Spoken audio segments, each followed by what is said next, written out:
Hello everybody, welcome back to today's video. I hope you're all doing well. Thank you so much for joining me, and let's use this video today to craft something out of something that you may or may not already have in your stash of unused watercolor backgrounds, or pretty much any kind of background that you've painted.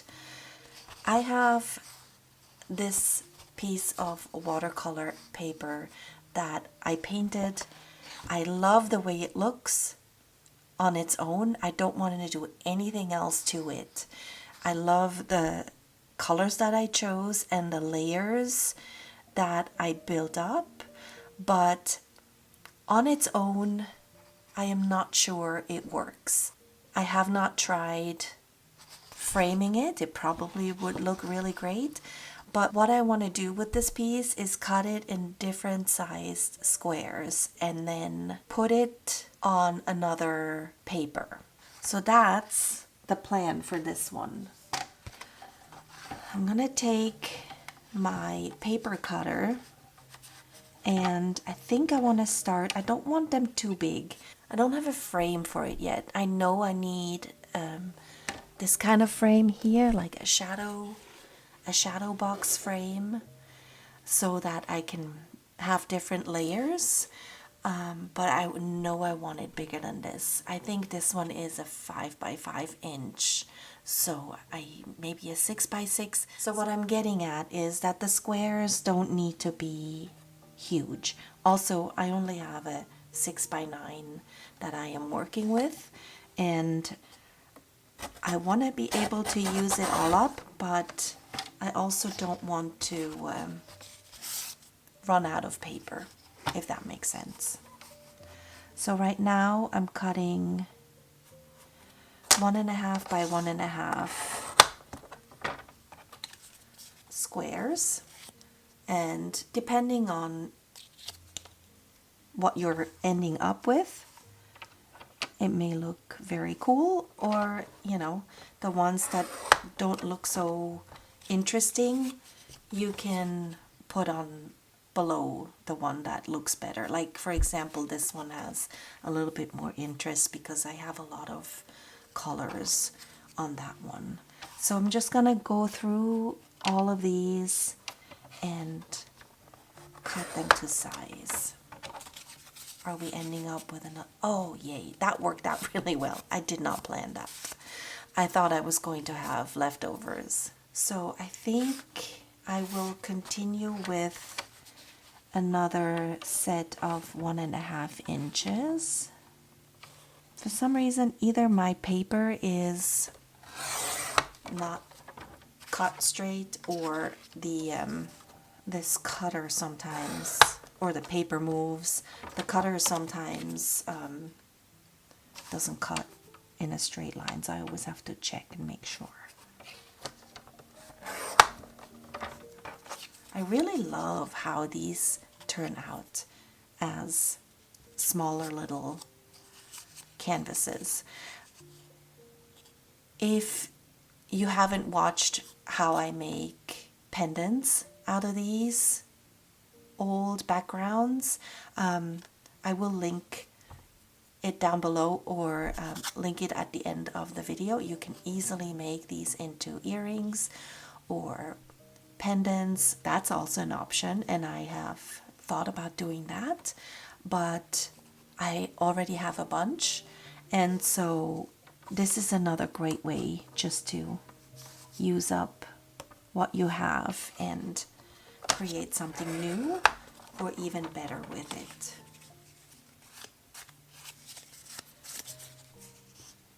Yes, I am excited about this. So let's see, I'm trying to think if I need like a 2 by 2 or if that's too big of a square. What I could do is paint on the paper that I am intending of gluing these down, paint solid squares just to give the first layer a little bit of interest, I could do that. I don't think I need 2-inch squares. We're just going to continue with the 1.5 and then also do some 1-inch ones.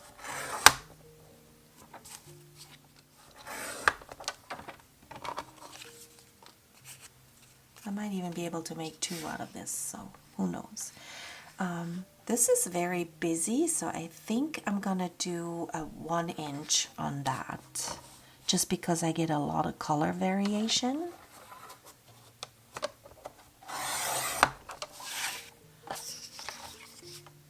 In a small area.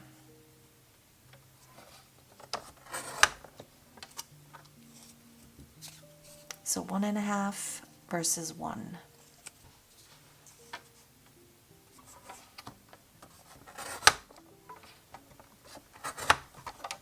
Okay. How much do I have left? I have 3.5 left. Let's see, maybe I'll do another 1.5.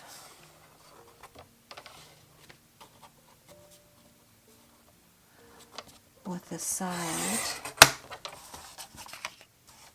I did not treat this beforehand. I didn't spray it with a varnish or treat it with wax.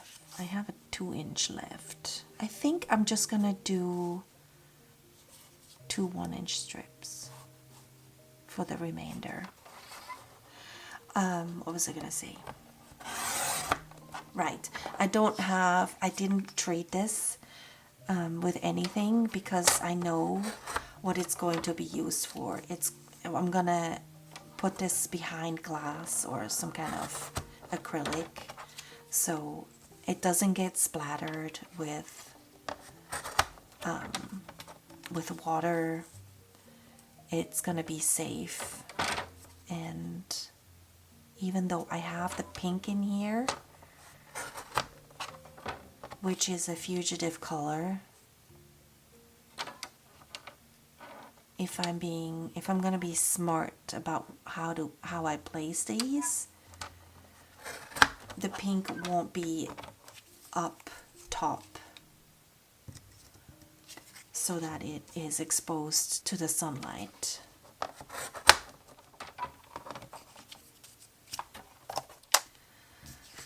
I looked online to see what kind of shadow boxes are available, and it looks like there is an 8x8 size, a 6x6 size, and possibly also a 5x7. I don't know if the 5x7 would be big enough for this. It just feels very small. Ideally, I would go, 12x12 or 10x10, but I don't think I have enough of the little squares available to me. So I think I'm gonna try the 6x6 and see how that looks.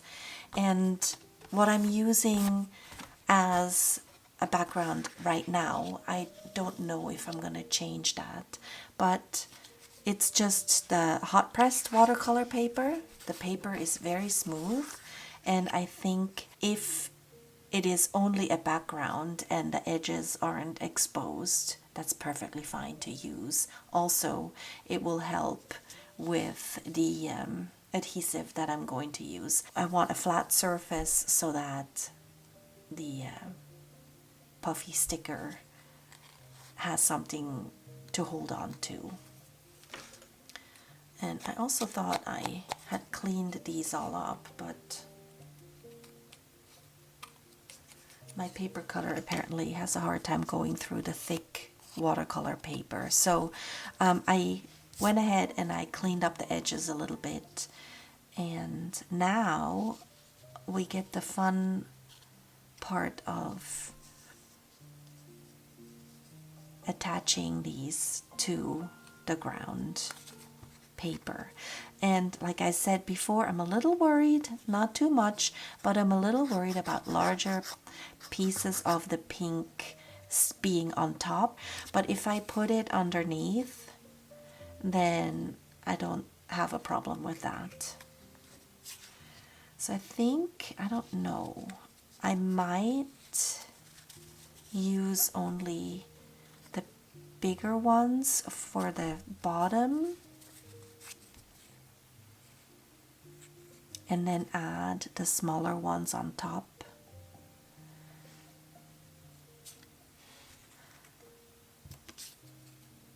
Also, I can make them higher or lower depending on how many of those sticky foam pieces I am using. I mean, technically you can't really go wrong with this. You can just start somewhere and then build on that. Alright, so the one that has the most pink, I think I'm gonna put somewhat in the middle. That's what I have decided. And then we can start building. And I don't mind if there is some white shining through. I know I said, you know, maybe I will paint squares on the bottom just to give it an extra layer, but I don't actually think it needs it.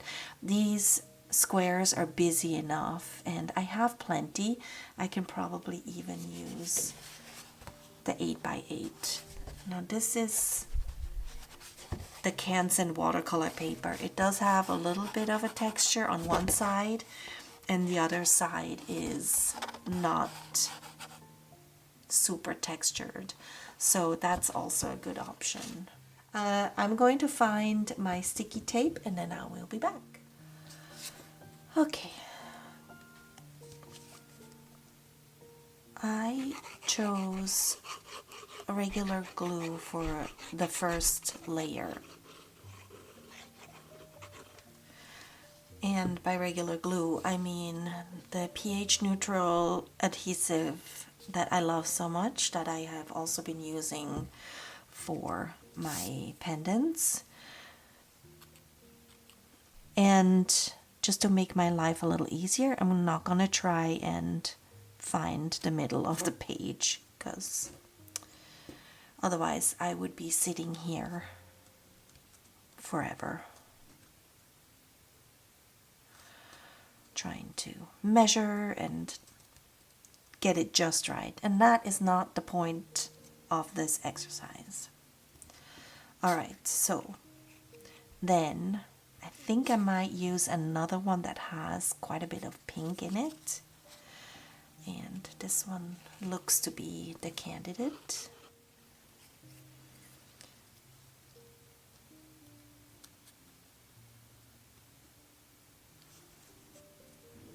I do need them somewhat straight and not crooked. I guess I should have made sure that that is actually the case, huh? It's kind of hard to see when it's laying down, but I think I got lucky. Yay, we have 2 down. So now that I have started laying the first couple of squares down, it's a little bit easier to navigate and to decide where I want the next ones to go. This should not be stressful. If you're feeling stressed about making decisions, not knowing where to place your squares, then walk away, take a deep breath, do something else, and then come back. This should be fun. I have one more that has a little bit more pink, but I think I am going to save these because I think I can make another one out of it. Might even have enough to finish an 8x8. We'll see.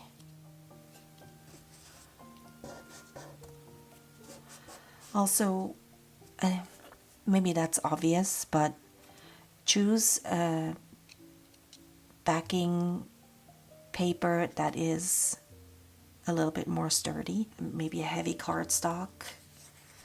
Ooh, maybe a dark color would have looked great too. Next time, I'm sure I have lots more of these backgrounds I can use up. Alright, so now I'm thinking I can start layering. So now I have this foam tape and it's double-sided, and I want to cut a square of that, and then I can stick it on the back of this guy and then take the backing off like so, and then we can start placing. I don't want to put the sticky tape on top of the watercolor paper, so I want to make sure that it stays off that paper. Now we have a little bit of height. Obviously, to create more depth, you can stack these, because I don't think they come in different thicknesses. I might be wrong. Depending on how I am going to stack them, I might have to put the sticky not in the middle but on in a corner. So actually I might stack 2 squares on top and make that one a little bit bigger, because I do want to cover this up as much as I can. This is gonna gunk up your scissors like crazy, just so you know. And I think it goes without saying that these creations are not meant to last for 1,000 years. So I never had intentions to create art that, you know, is extremely precious and is meant to be shared for generations. Alright, so I could potentially put more sticky tape underneath this one, but I want to see if I am going to add another square underneath that one.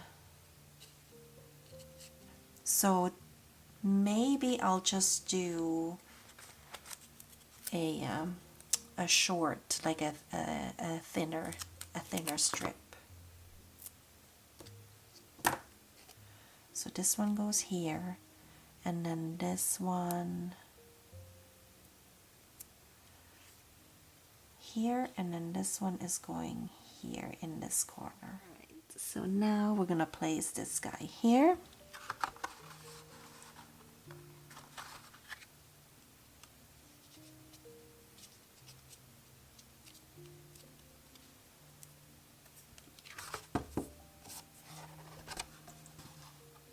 Now we have already two heights.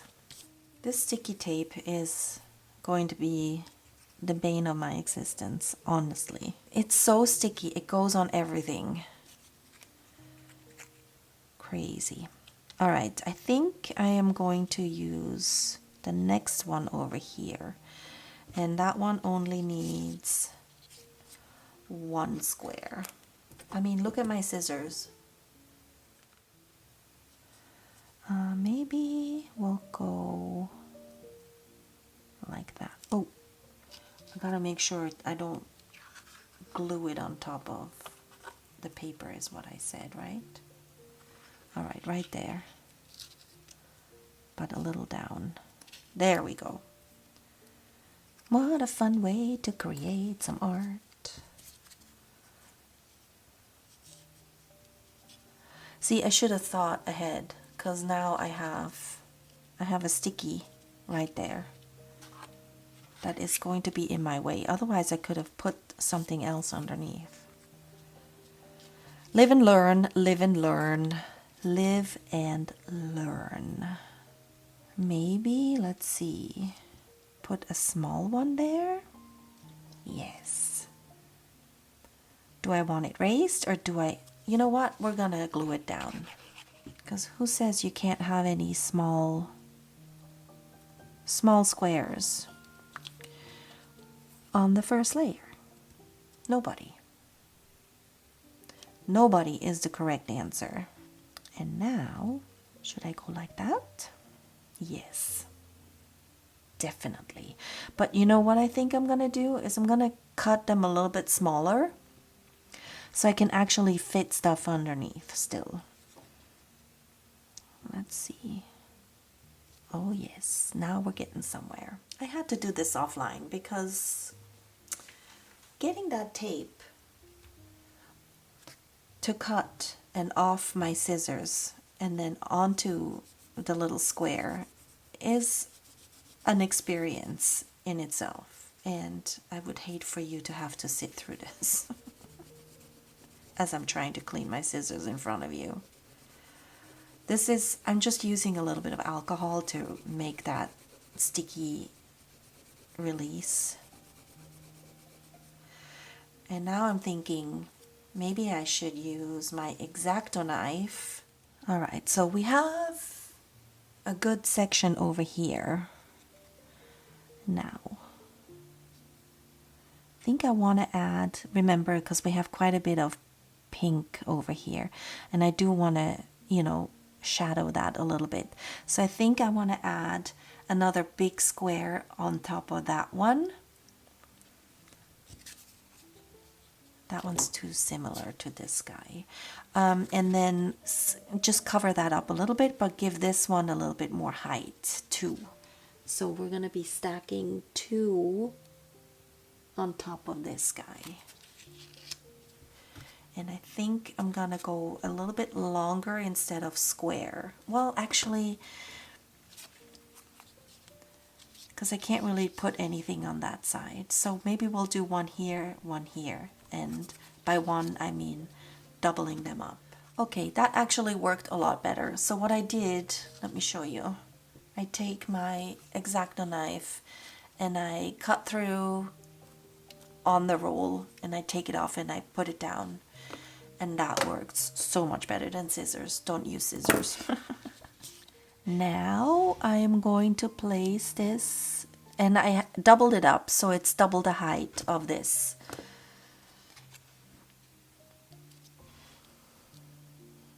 And I do want it a little bit offset, maybe right about here. Yes. All right. Ooh, this looks so good. I am pleased with myself. All right, I think we're gonna need another bigger square because I have quite a bit of space over here. So we're gonna use another bigger square and place it here, also higher.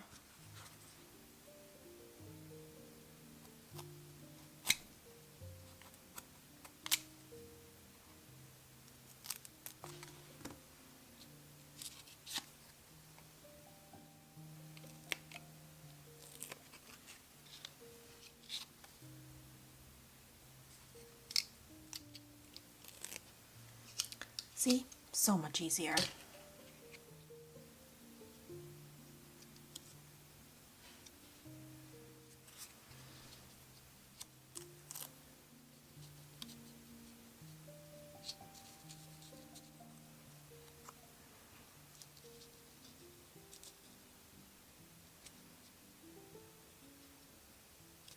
You know, I think I'm just gonna do a couple more. Put this one maybe.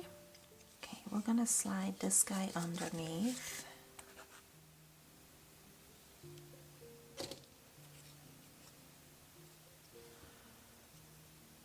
I can't wait to see what it looks like framed.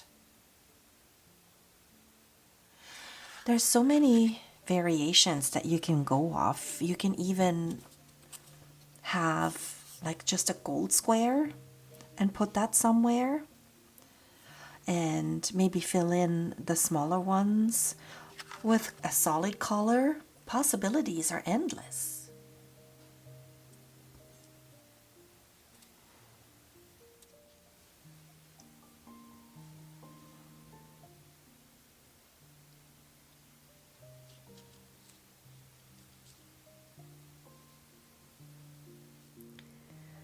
Here is the finished piece. I really love how it worked out and how it's looking. And I did add the gold squares to it, and I love how it looks, and I kind of wish I had thought of this earlier so I could have incorporated it into the bottom layers as well. I really love the dimension that it has now, and I think it looks great. I wasn't able to find a 6x6 shadow frame in time, but I did find the 8x8, and I did make a second piece. There's a little bit of a glare from the lights that I have, but I made the second piece and I was able to frame it, and I love how this looks. It's very modern, and you can tell now too, I added some more of the gold squares to it. I even was able to put one down at the very bottom layer, and part of the reason is because I didn't have enough of the colored squares to really finish it up and fill it enough to make it look good. So that's when I added the gold squares to it. And I also started not caring about putting the sticky foam tape on top of what I had painted underneath. So that looks so good. I'm really pleased with how this turned out. And this frame came in a pack of 3. So I decided to make another one. I'm going to make sure that that one doesn't fall down. And I created this guy with circles. And I also put some of the gold circles in that. And I also love how this turned out. This was made the exact same way with a color background. Let me show you something just like I have here, and you can guess what's going to happen to this one. I'm not sure if I should cut this one into like longer strips and do it that way. That would be fun too, just to mix it up a little bit, because I already have a blue one with gold and circles that way. So lots of different ways to get these cut down and glued down into a whole bunch of different ways and create a very unique art piece. So that's it for this video. This was a little bit longer. There were parts where I started to get really quiet, and I apologize for that, because when I get into the zone, that's what happens. But I hope it was informative. I hope you try this for yourself so you can, use up what you have laying around. This can be done, I think I mentioned it in the beginning, with so many different backgrounds. You are an artist. If you're here watching me, most likely you're an artist yourself in some way, shape, or form, and you will figure it out for yourself. And I hope you will. So with that, I'm going to say goodbye. Thank you so much for joining me in today's video, and I will see you next week. It might be another Saturday upload instead of a Friday. I'm leaning towards Saturday uploads just because my weeks are getting a little bit busy with prepping for the market and doing other stuff. Kids are going to be at home from school during Thanksgiving week, and so I have to push my uploads a little bit further into the weekend. But I hope you'll join me, If you like this video today and you want to see more, please consider subscribing, giving this a like. It helps move my channel up and be seen by others who are also interested in seeing these things and might otherwise not be able to see it because algorithm. What can I say? Have a wonderful weekend. Stay creative wherever you are in the world, and I will see you next week.